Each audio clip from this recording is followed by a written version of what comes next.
Health cards సంబంధించి ఒక ప్రధానమైనటువంటి అంశం.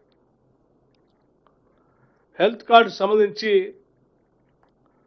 వారు ప్రత్యేకంగా ఉద్యోగస్తులతో కానీ నాతో కానీ మాట్లాడినప్పుడు ప్రతి ఉద్యోగి 500 రూపాయల లెక్క కాంట్రిబ్యూట్ చేస్తూ సంవత్సరానికి వారు పోగేసినటువంటి అమౌంట్కి సమానంగా ఈక్వలెంట్ అమౌంట్ని రాష్ట్ర ప్రభుత్వం నుంచి కూడా కాంట్రిబ్యూట్ చేసి దాన్ని ఒక ట్రస్ట్ రూపేణా ఏర్పాటు చేసి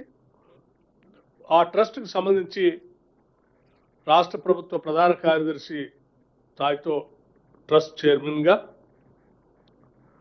అధికారులకు సంబంధించి కొద్దిమంది, ఉద్యోగాలకు సంబంధించినటువంటి వాళ్ళతో కూడా కొద్దిమందిని కలిపి ఒక ట్రస్ట్ని ఏర్పాటు చేసి ఎటువంటి ఆరోగ్యపరమైనటువంటి అంశాలు తలెత్తినా వాళ్ళకి ఈ ట్రస్ట్ ద్వారా